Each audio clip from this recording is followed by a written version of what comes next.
Hola niños, niñas de séptimo básico. El día de hoy vamos a trabajar con la guía número 7 de lenguaje. Ya como ustedes bien saben, esta guía se trata de un repaso de los contenidos de las guías número 4, 5 y 6. Primero vamos a trabajar el contenido que estuvimos viendo en las guías, vamos a hacer un repaso rapidito y luego vamos a hacer las actividades que están en la guía. Recuerden que hay videos anteriores en los que nosotros hablamos sobre estos contenidos, así que pueden ir a verlos para repasar un poquito más. Vámonos entonces a la guía inmediatamente para empezar a trabajar. Lo que primero vimos en la guía número 4 fue el tema, el concepto de lo que es el héroe y la heroína, ya en la literatura. Nosotros tenemos distintos tipos de literatura, ¿cierto? Como estuvimos viendo, tenemos literaturas que son clásicas, literaturas fantásticas y literaturas más realistas. Lo importante es identificar las características principales de un héroe o una heroína, ya lo que tiene que tener sí o sí para ser héroe o heroína. Primero tenemos que un héroe es un ejemplo a seguir, ya no puede tener alguna característica que no sea ejemplar, porque tiene que ser un modelo, ya tiene que llamar la atención por sus buenas obras, buenos actos. También realiza sus hazañas en circunstancias adversas, que significa adverso, algo complicado, ¿cierto? En un problema, como por ejemplo, como vemos ahí a la bombera que está con fuego alrededor, ¿cierto? Circunstancias adversas, ¿ya? También arriesgan su vida, sacrifican por los demás y tienen un valor fundamental. Cada héroe tiene un valor fundamental dependiendo de la época en la que está, ¿ya? Si es una época más antigua, quizás puede ser un valor suyo sea el honor. Y hoy en día el honor no es tan importante, entonces un valor más importante hoy en día en la actualidad puede ser la generosidad o la empatía, por ejemplo, ¿ya? Todo héroe tiene rasgos idealizados, es decir, que se ven perfectos, ¿cierto? No tienen nada malo, ni una característica mala, están idealizados, perfectos. Uno lo idealiza, se imagina que es perfecto, ¿ya? Posee un enemigo, ¿cierto? Y posee confianza y competencia, es decir, que todo héroe tiene que tener confianza en lo que está haciendo para poder realizarlo, si no, no va a tener buenos resultados, ¿ya? Aquí están entonces los tres tipos de héroes que vimos. Literatura clásica, tenemos los héroes de las mitologías que están relacionados con una capacidad de fuerza, ¿cierto? De fuerza increíble. Tenemos héroes como Hércules y Teseo que estuvimos viendo, está Perseo, ¿cierto? Que son hombres, usualmente, porque los héroes en la época griega son hombres solamente, a lo más una diosa que puede ser considerada como heroína, pero héroes eran considerados hombres que tenían fuerza descomunal y que combatían villanos mitológicos con cuerpos extraños de animales, ¿cierto? Mitad animal, mitad humano, etcétera. Ahí tenemos entonces Hércules y Teseo como ejemplos de los héroes clásicos. Tenemos en la literatura fantástica, por otra parte, los héroes que tienen poderes sobrenaturales. Poder de invisibilidad, poder de telarañas, poder de, ¿cómo se llama?, de correr muy rápido, ¿ya? De volar, el poder de tirar rayos láser con los ojos. Esa es literatura fantástica, ¿ya? Poderes que no se pueden explicar con la realidad. Ellos realizan una obra de bondad para ayudar a otras personas, para salvar el mundo, ¿cierto? Y aquí tenemos ejemplos como Superman, Hulk, Batman. O sea, Batman, ahí tuvimos un conflicto porque Batman no tiene ningún superpoder, ¿ya? Podría ser que tenga como estrategias de pelea, pero no tiene ningún superpoder, ¿ya? Los Cuatro Fantásticos, la Mujer Maravilla, Spider-Man, etc. ¿Ya? Batman ahí está para discusiones posteriores. Y por último tenemos los héroes de tipo realista, en la literatura realista, y estos son héroes sociales. Ya, un hombre, una mujer, una heroína que salva a una persona que se sacrifica por otra persona, ¿cierto? Siente empatía, es generosa, se pone en el lugar de la otra persona y ayuda. Una persona que ayude a otra que está en temas en situación de pobreza, por ejemplo, puede ser una heroína, ¿ya? Que salva a un niño que está sin padres, que adopta a un niño sin padres, por ejemplo, heroína, ¿ya? Porque está sacrificando una parte importante de su vida para entregarla a otra persona. Y eso es un gesto muy noble y en la actualidad eso puede ser considerado como un acto heroico. ¿Ya? Eso vimos en la guía número 4. En la guía número 5 tenemos los conectores del lenguaje. ¿Ya? Y vimos 3 tipos de conectores también. Es importante utilizar estos conectores, dijimos. ¿Por qué? Porque nos ayudan a dar lógica a la oración. Ya se entiende mucho mejor, ordena nuestros objetivos, lo que queremos entregar, lo que queremos comunicar. ¿Ya? Cuando los ocupamos, las frases comienzan a tener mayor sentido, ¿cierto? Se ven así como más elaboradas. Decimos, si ocupó ya que, entonces, sabe lo que está diciendo, ¿cierto? Tienen mejor impresión. Tipos de conectores vimos causales, temporales, adversativos, ¿ya? Los causales eran los que indicaban una razón o una causa a lo que sucede, ¿ya? ¿Por qué pasó esto? Indican por qué pasó, la causa. Aquí tenemos ya que, debido a que, porque, por lo tanto, así que. En el caso de los temporales, tenemos a los conectores que nos indican una ubicación temporal, ¿ya? ¿En qué momento de la historia? Si fue mientras, si fue al final, si fue al inicio, ¿ya? Y aquí tenemos conectores como entonces, mientras tanto, luego, de repente, al final. También tenemos conectores adversativos, ya que está relacionado con la palabra adverso, ya quiere decir contrario, en oposición. Aquí usamos estos conectores para entregar una información contraria ya a lo que se estaba diciendo antes. Pero pasó esto. Iba caminando, pero pasó esto. Iba haciendo esto, sin embargo pasó esto. Aunque, sino que al contrario. ¿Ya? Esos son conectores adversativos. Y eso fue lo que vimos en nuestra guía número 5. ¿Ya? Por último, la última información que estuvimos trabajando, la última materia fue hechos y opiniones, en donde vimos que es importante que cada vez que tenemos algún tipo de comunicación o vemos algún tipo de información, tenemos que saber identificar cuáles son hechos y cuáles son opiniones. ¿Ya? Para esto, un hecho está caracterizado como algo concreto, que se puede demostrar, y es de tipo objetivo, ¿ya? Es decir, exacto. No depende de cada una de las personas de cómo siente, sino que es así solamente. En cambio, la opinión, nosotros podemos hablar de una perspectiva personal, cómo yo lo siento, lo que a mí me gusta, lo que yo pienso, lo que yo creo, eso es una opinión. Y es de tipo subjetivo. Subjetivo es que es una perspectiva personal. Ya como yo les decía, como un ejemplo, si ustedes van a decir, las hamburguesas es la comida más rica del mundo. Eso es subjetivo, profesora. ¿Por qué? Porque a mí no me gustan las hamburguesas, por ejemplo, o a ella le pueden no gustar las hamburguesas, entonces, ¿cómo usted va a decir que es la comida más rica del mundo? Eso no es un hecho, es una opinión, es subjetivo. Para mí son las más ricas. ¿Ya?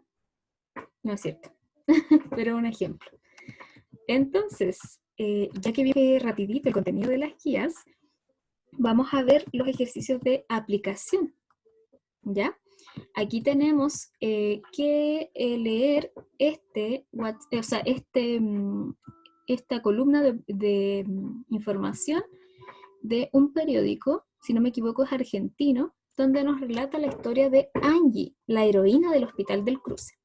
Voy a leerte rapidito aquí ya la columna para que podamos responder las preguntas que vienen hacia abajo.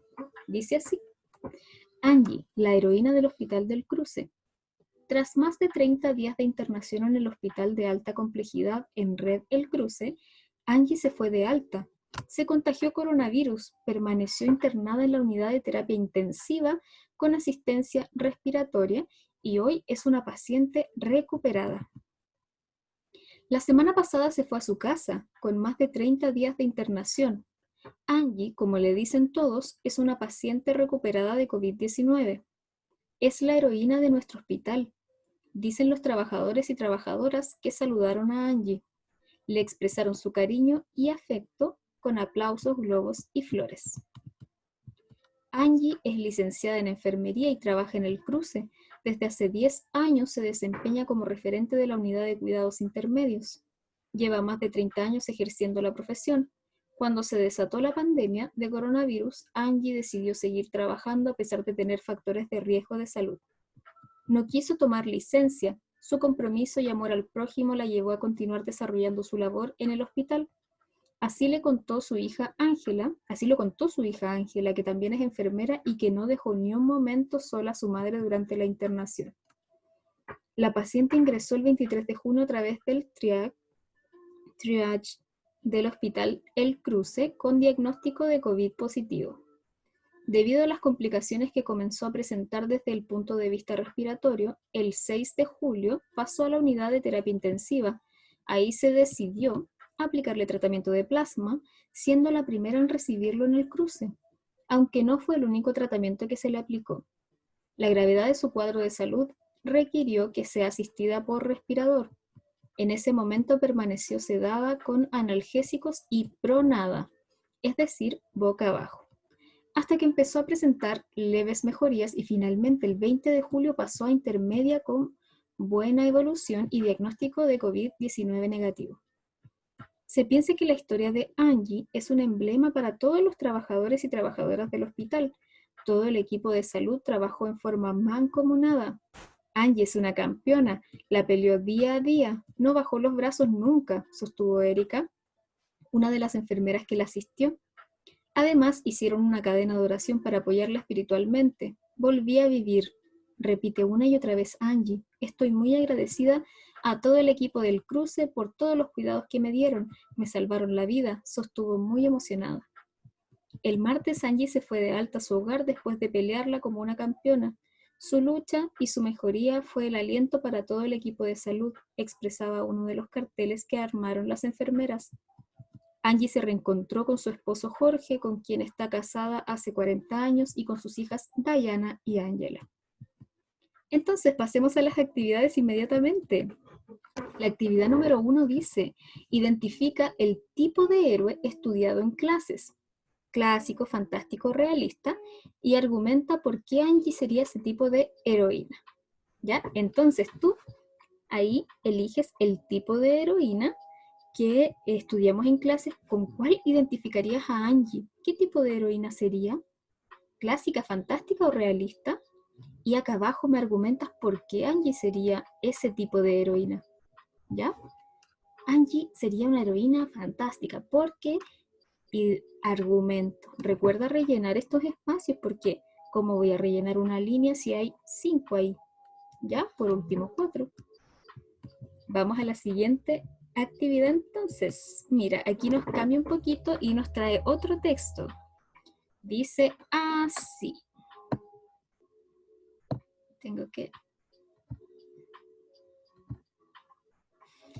Entonces vamos a leer, trata de no ver eso, ¿ya? Para poder hacer tu actividad solita o solita.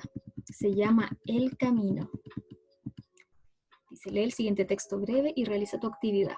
En camino, Miranda se subió al bus, deteniéndose por un instante para despedirse de sus padres, ya que saldría durante las vacaciones de verano y serían 6 semanas en que estaría sola y lejos de casa por primera vez. Sus padres sonreían mientras le hacían señas, pero los húmedos ojos de su mamá mostraban los apenados que quedaban. La extrañaría muchísimo. Ellos habían llegado a ser grandes amigos debido a que nunca se habían separado. Pero Miranda no podía perder la oportunidad de viajar a Curanilahue con otros amigos de su comunidad para participar en los trabajos voluntarios de Un Techo para Chile. Juntos, ellos trabajarían para reconstruir una pequeña villa de gente muy pobre que había sido destruida por una inundación Mientras Miranda se acomodaba en el asiento del bus, sentía el rugido del motor debajo de sus pies. Disculpen. No vamos a tomarlo en cuenta. Es hora de partir. Nunca se había sentido tan emocionada y nerviosa a la vez. ¿Ya? Entonces, según tu lectura, destaca según su color los conectores que hayas aprendido en clase y escribe una oración con cada uno de esos conectores. Este texto de acá arriba tienes que destacar según los colores que aprendimos en clases, es decir, conectores causales eran azules, conectores temporales verdes y conectores adversativos eran rosas, si no me equivoco, sí. Bueno, ahí tú le das una diferencia, ¿ya? Y acá abajo anotas los conectores que encontraste en el texto, ¿ya? Anotas y con cada uno de los conectores escribes una oración. Ya como yo no especifiqué acá arriba, me equivoqué, entonces si tú quieres puedes escribir la oración que ocupa el conector acá o inventar una propia. Ya no hay ningún problema con que inventes. Eso. Encuentro un conector aquí arriba, lo destaco, lo anoto acá abajo y creo una oración o saco la oración del texto. ¿Ya? Entonces, nuestra última actividad dice, vuelve a la columna escrita de la primera actividad, es decir, la que leímos de Angie, la heroína que sobrevivió al coronavirus, y aplica tu nueva habilidad aprendida en la guía número 6, identificar y diferenciar hechos de opiniones. Escribe en la siguiente tabla 3 hechos y 3 opiniones expuestos en el texto periodístico. A ver entonces, ¿qué podemos encontrar que puede ser un hecho, que puede ser una opinión? ¿Ya? Entonces ahí tú tienes que buscar en el texto de Angie 3 hechos y 3 opiniones. Nos vamos al texto aquí. Entonces tú buscas, ¿cuál será un hecho que sea objetivo y cuál será una opinión que sea subjetivo? Que opinen de Angie, por ejemplo. ¿Ya? Eso simplemente tienes que hacer. Lo identificas y listo. Escribes los hechos y las opiniones. Por último, la actividad independiente tienes que ir respondiendo estas preguntas. Ya le vas poniendo pausa al video, si tienes impresa la guía la vas respondiendo. Estas son solitas. Una vez que las termines me puedes hablar para decirme qué es lo que respondiste y así yo te la reviso. ¿Ya? Recuerda autoevaluarte, responder esta autoevaluación, porque eso va dentro de la nota, ¿ya? Y ponerme tu carita. ¿Cómo te fue? Eso. Espero que haya sido de ayuda. Cualquier cosa me comentas y nos vemos en clases, ¿ya? Un besito. Chao, chao. Cuídense mucho.